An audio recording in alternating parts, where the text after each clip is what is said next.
Hello friends, आप सभी का स्वागत है हमारे अंडरलाइन क्लासेस पर। तो चलिए आज हम लोग बात करते हैं क्लास 10th के बायोलॉजी का most important short question answer. ठीक है, ये वीडियो बस आपको पूरा देखना है, सुनना है। इसके जितने भी क्वेश्चन है वो आपको सुनते ही याद हो जाएगा। ठीक है, तो बिना टाइम वेस्ट करते हुए चलिए शुरू करते हैं। पहला सवाल है, प्रकाश संश्लेषण की क्रिया कहाँ होती है? प्रकाश संश्लेषण की क्रिया कहाँ होती है? इसका उत्तर हो जाएगा क्लोरोप्लास्ट में। ठीक है, अगला, पौधों में जल का परिवहन किस ऊतक द्वारा? पौधों में जल का परिवहन जाइलम ऊतक द्वारा। ठीक है, मानव हृदय में कितने कक्ष होते हैं? 4 कक्ष होते हैं। ठीक है, आगे, भोजन का पाचन कहाँ से शुरू होता है? यानी भोजन का पचना कहाँ से शुरू हो जाता है? तो वह है मुख से। ठीक है, आगे, श्वसन में कौन सी गैस ली जाती है? श्वसन में ऑक्सीजन गैस ली जाती है। ठीक है, आगे, रक्त का लाल रंग किसके कारण होता है? हीमोग्लोबिन के कारण। ठीक है, मूत्र का निर्माण कहाँ होता है? गुर्दे में। ठीक है, आगे, वाष्पोत्सर्जन मुख्यतः किस भाग में होता है? किस भाग से होता है? उत्पत्ति से। भोजन का पूर्ण पाचन कहाँ होता है? छोटी आंत में। ठीक है, अमाशय में कौन सा अम्ल पाया जाता है? हाइड्रोक्लोरिक अम्ल, HCl। रक्त का तरल भाग क्या कहलाता है? रक्त का तरल भाग प्लाज्मा कहलाता है। ठीक है, आगे, पौधों में भोजन का परिवहन किससे होता है? फ्लोएम से। श्वसन की इकाई क्या है? एल्वियोलस। ठीक है, आगे, मानव शरीर की सबसे बड़ी ग्रंथि का क्या नाम है? यकृत। पेप्सिन एंजाइम कहाँ पाया जाता है? अमाशय में। ठीक है, रक्त का थक्का बनने में कौन सहायक है? प्लेटलेट। पौधों में गैसों का आदान प्रदान किससे होता है? रंध्रों के द्वारा। ठीक है, आगे, मूत्र का अस्थायी अस्थायी संग्रह कहाँ होता है? मूत्राशय में। श्वसन में ऊर्जा किस रूप में प्राप्त होता है? एटीपी में। ठीक है, एटीपी से। पित्तरस कहाँ बनता है? यकृत में। पित्तरस यकृत में। आगे, पौधों में जल का अवशोषण कौन करता है? जल का अवशोषण कौन करेगा? जड़ करेगा। ठीक है, आरबीसी का निर्माण कहाँ होता है? अस्थि मज्जा में। ठीक है, रक्तचाप का मापन यंत्र कौन है? स्फिगोमैनोमीटर। ठीक है, मानव पाचन तंत्र की लंबाई कितनी है? मानव पाचन तंत्र की लंबाई 7 मीटर। ठीक है, पाचन तंत्र का सबसे बड़ा भाग कौन सा है? छोटी आंत। ठीक है, पौधों में वृद्धि हार्मोन कौन सा है? ऑक्सीन। संतुलन बनाए रखने वाला मस्तिष्क भाग कौन सा है? सेरिबेलम। ठीक है, आगे देखते हैं। रिफ्लेक्स क्रिया किसके द्वारा नियंत्रित होती है? मेरुरज्जु के द्वारा होती है। ठीक है, इंसुलिन से स्रावित होता है अग्न्याशय।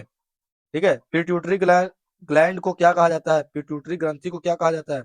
मास्टर ग्रंथि के नाम से इसको जाना जाता है। ठीक है, आगे, थायरोक्सिन हार्मोन किससे संबंधित होता है? उपापचय से। पौधों में रासायनिक समन्वय किससे होता है? हार्मोन से। एंड्री एड्रीनालिन को क्या कहा जाता है? आपातकालीन हार्मोन।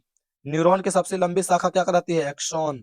ठीक है, रिफ्लेक्स क्रिया का मार्ग क्या कहलाता है? Reflex arc. ठीक है, अगला सवाल, हार्मोन का परिवहन किसके द्वारा होता है? रक्त के द्वारा। पौधों में गति का मुख्य कारण क्या है? हार्मोन। ठीक है, थायराइड ग्रंथि कहाँ स्थित होती है? गले में। ठीक है, कंठ में।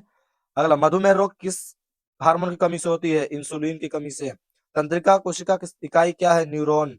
ठीक है, मानव में युग्मक निर्माण किस प्रक्रिया से होता है? मियोसिस से। ठीक है, अगला सवाल, पुष्प का नर भाग क्या कहलाता है? पुंकेसर। स्त्री का नर भाग कहेगा तो स्त्री केसर। अमीबा में जनन कैसे होता है? द्विखंडन द्वारा। निषेचन कहाँ होता है? फेलोपियन नली में। ठीक है, अगला, बीज में क्या पाया जाता है? भ्रूण। प्राग परागन का माध्यम क्या नहीं है? तो वह है जड़।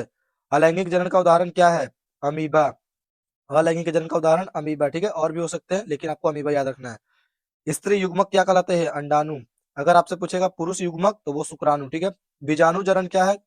किसमें होता है? फर्न में। आगे, मानव का गर्भकाल कितना होता है? 9 महीने का।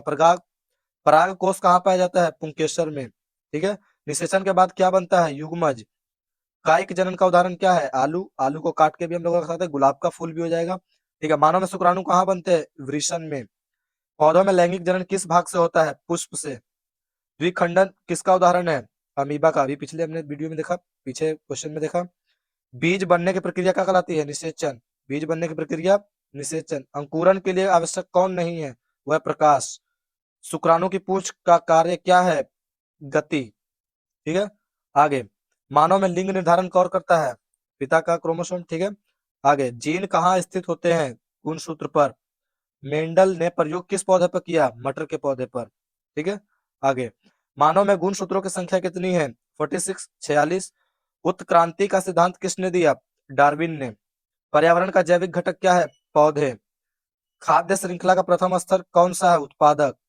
अपघटक का उदाहरण क्या है? कवक। ठीक है, ओजोन परत कहाँ पाई जाती है? समताप मंडल में। नवीकरणीय संसाधन का उदाहरण क्या है? नवीकरणीय मतलब जो आसानी से मिल जाए। ठीक है, बायोगैस का मुख्य स्रोत क्या है? गोबर। ठीक है, 5R में कौन शामिल नहीं है? वो है रिमूव। अगला, वनों की कटाई से क्या होता है? मृदा अपरदन हो जाती है, यानी मृदा का क्षय होता है। राष्ट्रीय उद्यान का क्या उद्देश्य है? संरक्षण। ठीक है। पारिस्थितिकी संतुलन किससे जुड़ा हुआ है? जीवों के संतुलन से। प्रदूषण का प्रमुख कारण क्या है? उद्योग। जल का प्रदूषण कारण क्या है? कचरा। आगे, ध्वनि प्रदूषण की इकाई किसमें मापी जाती है? डेसिबल में। ठीक है। जैव विविधता का संरक्षण क्यों आवश्यक है? पर्यावरण संतुलन के लिए। पृथ्वी पर ऊर्जा का मुख्य स्रोत क्या है? सूर्य। ठीक है। मृदा अपरदन से क्या प्रभाव होता है? उर्वरता घटती है। सबसे स्वच्छ ऊर्जा कौन सी है? सौर ऊर्जा। ठीक है। अगला, जैव ईंधन का उदाहरण क्या है? बायोगैस। ठीक है। अगला, जल संरक्षण का प्रमुख उपाय क्या है? जल संरक्षण का प्रमुख उपाय बांध निर्माण। हरित गृह प्रभाव से क्या होता है? ठीक है। हरित गृह यानी ग्रीन हाउस प्रभाव, ये हो गया, तापमान बढ़ता है। सीएफसी का मुख्य प्रभाव क्या है? ओजोन का क्षय होना। पारिस्थितिकी तंत्र में क्या शामिल है? जैव और अजैव दोनों। ठीक है। जैव अपशिष्ट का उदाहरण क्या है? वह है गोबर। अगला, खाद किससे बनती है? जैव अपशिष्ट से। संरक्षण का मुख्य उद्देश्य क्या है? संतुलन बनाए रखना। ठीक है। वन्य जीव संरक्षण किससे किया जाता है? राष्ट्रीय उद्यानों द्वारा। ऊर्जा प्रवाह कैसा होता है? एक दिशा में। ठीक है। खाद्य जाल क्या है? कई खाद्य श्रृंखलाओं का समूह। क्या कहलाएगा? कई खाद्य श्रृंखलाओं का समूह। जैव आवर्धन का क्या अर्थ है? हानिकारक पदार्थों की वृद्धि। विश्व पर्यावरण दिवस कब मनाया जाता है? 5 जून को। ठीक है। जल चक्र का भाग कौन सा नहीं है? वो है दहन। आगे, पारिस्थितिकी का अध्ययन किस विषय में होता है? पारिस्थितिकी में। ठीक है।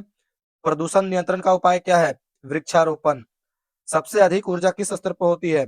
उत्पादक। जैव विविधता सबसे अधिक कहाँ पाई जाती है? वन में। ठीक है, जंगल में। सतत विकास का क्या अर्थ है? वर्तमान और भविष्य दोनों की आवश्यकता पूरी करना। तो ये हमारे टोटल 100 क्वेश्चन थे बायोलॉजी के। अगर आप लोग कहेंगे तो और भी चैप्टर्स और भी सब्जेक्ट के मैराथन इस तरह से आपको मिल जाएंगे। ठीक है ना। तब तक के लिए वीडियो को लाइक और चैनल को सब्सक्राइब कर देना। ठीक है। मिलते हैं किसी नेक्स्ट वीडियो में। जय हिंद, जय भारत।